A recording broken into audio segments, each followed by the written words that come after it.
But overall, I agree with Sean. He creates content on YouTube under Actual Justice Warrior if you want to check out his content. But what he says there is totally true. Greetings and salutations, loyal viewers of this channel. My name is Sean, and weirdly, I am shooting an immigration video after shooting a Majority Report video. But this time, it's in New York City, and trust me, it's completely different, completely interesting, because right now we have migrants, specifically black migrants, as is titled in these local news segments, but in reality, African migrants, demanding better treatment from the city of New York, demanding more benefits because they have actually run out of money in the city of New York. We can't even shelter these people if they're individuals for longer than 30 days, if they're families for longer than 60 days, and these migrants have had enough. So they're protesting at City Hall, demanding their rights that they're entitled to as the God-tier super citizens because, you know, they committed asylum fraud and that grants them all these privileges and immunities. And it's absolute madness in every possible way, and I thought it was important for us to talk about it. But before we get into that, I want to thank everybody who signed up over on actualjusticewarrior.com/join. Give me the money. Give me the money. Okay? And remind you that on Saturday, April 27th in Austin, Texas, I will be at Minds Fest. Link to tickets, top of the description, promo code AJW for 20% off.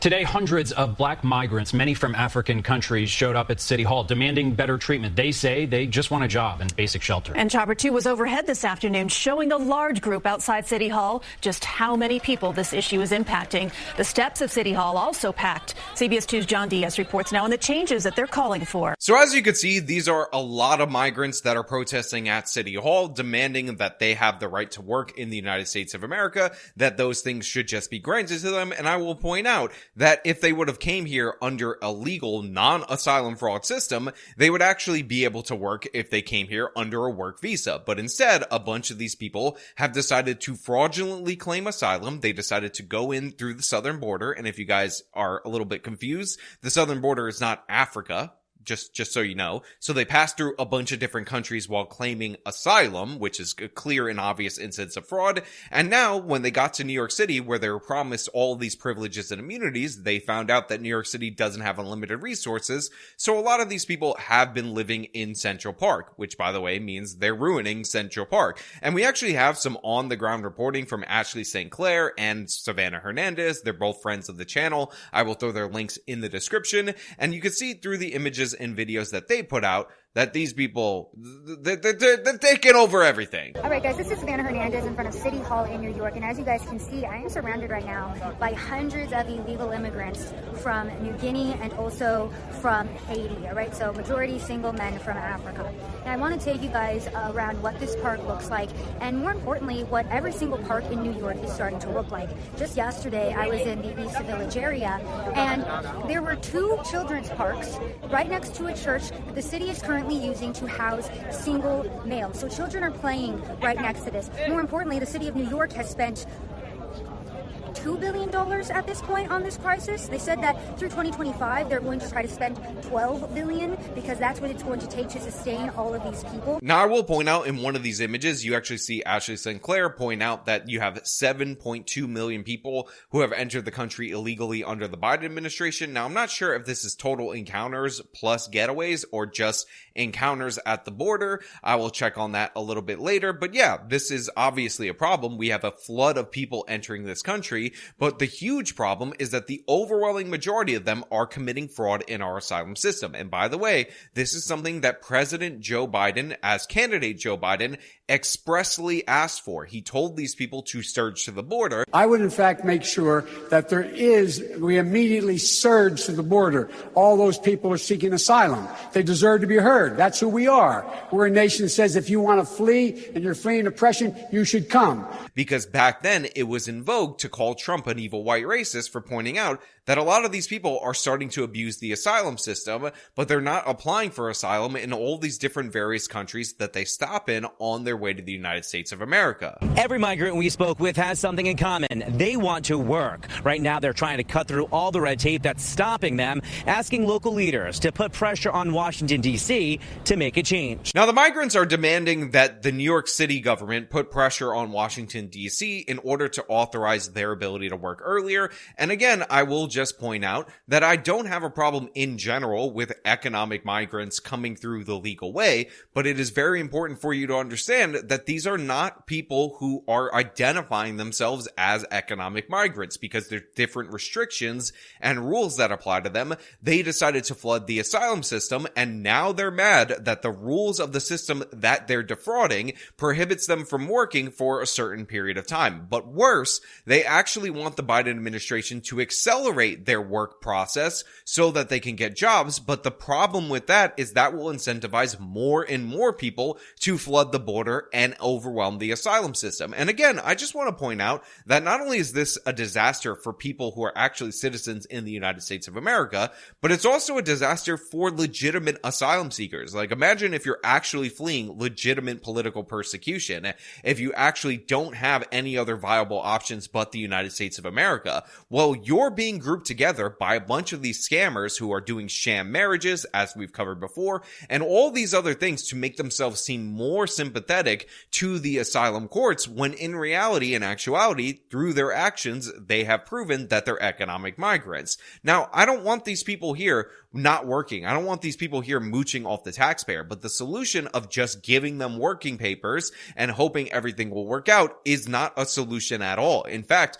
this incentivizes this very same asylum fraud behavior even more so, and it says, hey, you know what? If you put pressure on these local governments, you'll end up being rewarded for it, rewarded for your fraud, and we just can't have that. We need stronger deterrence, and if these people out here protesting are demanding that the rules be bent even further for them, I would be IDing them and sending them back to Africa. As dozens rallied on the steps outside City Hall and hundreds showed up in support nearby inside the council chambers, tears were shed for all black migrants impacted by what advocates are calling unfair treatment. Yeah, also, I just want to point out that I don't want these people here if they're going to play the racial politics just like regular citizens of the United States of America, saying that the black migrant is somehow above all the other migrants. The black person committing asylum fraud is somehow better than the Venezuelan migrant that is committing asylum fraud. When in reality, let me be 100% clear about this, they're actually worse, because you have to get on a plane from Africa, go to Latin America, pass through a bunch of different countries through the process. So in my opinion, the more countries you pass through, the more fraud you're committing. This isn't a situation where these people are from Haiti and they take a boat directly to Florida, and technically that is their first destination. So you would actually be following the rules if you applied for asylum there under those circumstances. Although I will point out that a bunch of Haitians don't even do that. They also land in Latin America and work their way up, also defrauding the system. These people are from Africa. They're from Guinea. I've actually met these people. We've done videos on it about us seeing them at the airport in Arizona being flown across the country by these nonprofits. These are the maximum fraudsters. They're not the most victimized victims ever. They're actually some of the worst perpetrators of asylum fraud ever because they came from so far. And by the way, even worse than them are the Chinese people that are claiming asylum fraud at the United States border. They're even further away. So yeah, I don't think they get special privileges and immunities for breaking the law even harder, but apparently they think they're entitled to that because you not giving them that makes you an evil white racist, so shut up with your evil white racism. Now, I'll also point out a few things about that particular sign right there, which says, seeking refugee is a human right. They're actually seeking asylum. They're called asylees, not refugees. The grammar in that sentence, absolutely horrible. Secondly, who the hell made them this sign? This is a very professional sign, but it's also grammatically incorrect, so it leads me to believe that somebody made them this sign, but did it wrong on purpose, so it looked like just an ordinary African with broken English made it. But just look at the professional nature of that. On top of that, they're not even refugees, unless they are. I mean, we could talk about that later. These people are asylees because they're seeking asylum. Refugees apply for entry to your country from without the country. These people flooded the border to apply for asylum, which is done when you're in the country. So no, this is ridiculous in every way. And B, yeah, while you can apply for asylum, this is recognized under international law. You're supposed to go to your next safe country. You defrauding the asylum system is not a human right, and you should be deported. And I would be taking names of the people that are here for this nonsense. They are here to show you that they belong and that they are here and that they should not be erased. Please listen to them. Those signs are definitely professionally made to be wrong, to make them seem more dumb and more sympathetic at the same time, because I just saw another one. And secondly, this very large woman who's tearing up and crying is from an organization that, no joke, is called this UndocuBlack Network. She is the executive director of UndocuBlack Network. UndocuBlack.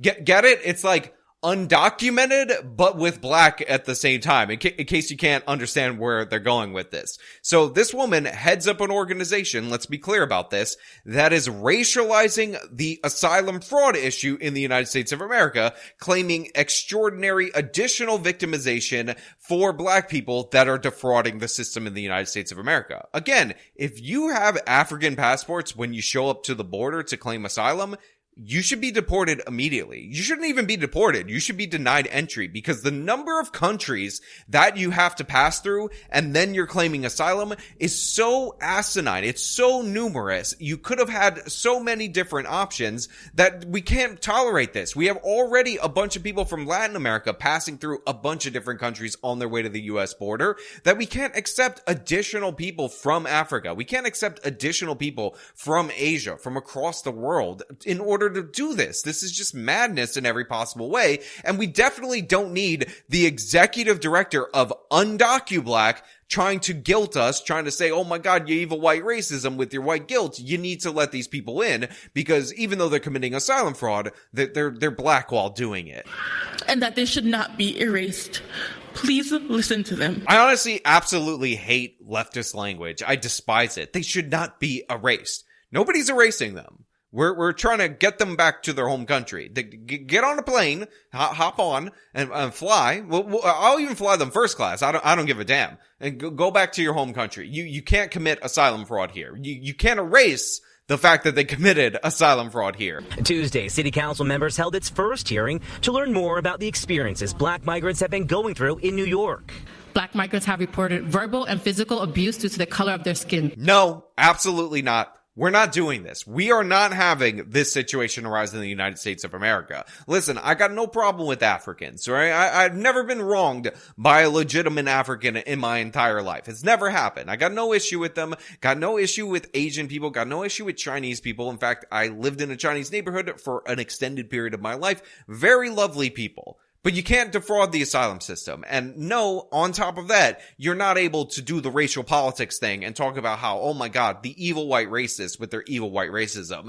If America's such a white supremacist country, then leave. Feel free. Just escape. Go. Why are you trying to live here if America is so racist to you as individuals? And in fact, if we're being 100% real, if we're being 100% honest, the people that are hurling insults at these black African migrants, the people who are really getting mad at them, those, you know who those people are. Federal immigration laws are either slowing down the process for these migrants to get working permits, or depending on what country they come from, it makes them ineligible. But when they give our work permits, we can work and take care of ourselves. Look, if we had a one-time issue with the surge of people from an individual country, you know, like the big Cuban drop of people in Florida that all came at the same time, but it wasn't an ongoing continuous wave, then I would consider some emergency action in order to speed these people up through the system. But the problem that we have right here, and look, I can say that this guy might be genuine and I might want to support him as much as humanly possible from one person to another, is the incentive structure that is currently going to be created by giving these people what they want. The fact of the matter is, millions of people have flooded our border. Millions of people are fraudulently claiming asylum in the United States of America. They're living in New York City, and what we need to do is decide how we're going to deal with this. Are we going to punish this bad behavior, or are we going to reward it, thus incentivizing it going forward? These people, sure, they want to work. I'm sure some of them are 100% legit, but giving them that ability to work, accelerating that for them, will only make this problem increase tenfold a little bit later. And the fact that New York City and New York State are pushing so hard for this, in addition to their sanctuary city and sanctuary state laws, in addition to the right to housing laws in New York City, is only drawing more and more people here day by day. Absolutely not. We can't do this. You gotta go back. You want to work? You want to support yourselves? There are a bunch of countries, in fact, you pass through several of them on your way to defraud the United States asylum system, that I'm sure can use your labor. Governor Kathy Hochul has tried to speed along the process. These migrants are also up in arms over language access barriers and temporary shelters, saying 30 days isn't long enough. Yeah, look, I'm sorry. No, absolutely not. The idea that you're going to come to this country and then bitch about the language that we speak in this country and say, oh my God, there's so many language barriers. Why aren't there translators on every corner in order to make my transition to the United States of America so much easier? Look, I'm fine with intergenerational households where the kids learn English and they translate for their parents because over time they transition into regular, ordinary English-speaking Americans. But the fact of the matter is, for you to come here, defraud our asylum system, demand welfare benefits, come specifically to New York to take advantage of the taxpayers and the stupid laws in the city of New York, and then say on top of that you want people to translate everything for you, I'm not into it. I'm not interested in it, and I'm absolutely not going to support it. No, if you want people to speak the same language as you, then there's a home country that you came from where that's definitely the case. This mother and her 2 kids have been staying at a humanitarian relief center at Floyd Bennett Field, but she says the city should be providing more assistance. What I expect to have like help from American people, I did not see that. Look, again, I don't want people to hate migrants just because they're migrants. I don't want people to be aggravated at them or anything like that. But is there anything more entitled than what this woman said? She expected better help from the American people, and she's not seeing it. She's currently being sheltered. We built a whole new shelter for this woman. That's where her kids are staying, and she's looking dead in the camera on the local news and saying, not good enough. This is not what I expected. I wanted more, which, by the way, should lead you to understand my issue with incentivizing these people to come here because they're clearly coming here for the welfare benefits. Go back to your home country. Deport her right now. You give an interview like this and you say, look, I'm staying at a shelter on the taxpayer dime. It's cost millions upon billions of dollars to New York City. They're cutting their public services and it's not good enough. Plane ticket, you're gone. Take your kids with you. We don't need you here. The relief center continues to be a point of contention for Republican council member Vicky Palladino, who says the city is already giving the migrants too much. This is absolute insanity at its finest. Yeah, I praise this very same councilwoman for trying to do something about the squatter issue in the city of New York, and I'm going to praise her here. This is kind of asinine. This is ridiculous. This is absurd. The idea that these people are going to protest at City Hall for more benefits, that they're going to protest for special law changes specifically for them, that they're going to accuse the entire city of New York of evil white racism for not bending over backwards to cater to them when we've already done enough, and when the things that they're asking for will draw in more criminal migrants, more people defrauding the asylum system, is an insane, asinine proposal, and we definitely shouldn't do it. But you know what? Those are just my thoughts. I want to know what you guys think down in the comments below about this particular issue. As usual, if you like this video, you can show them by leaving a like, subscribe for more content, follow me on my social media, support me via the support links in the description of this video. This has been me talking about the absolute craziness in New York City with these migrants now protesting and accusing everybody of being racist. Till next time.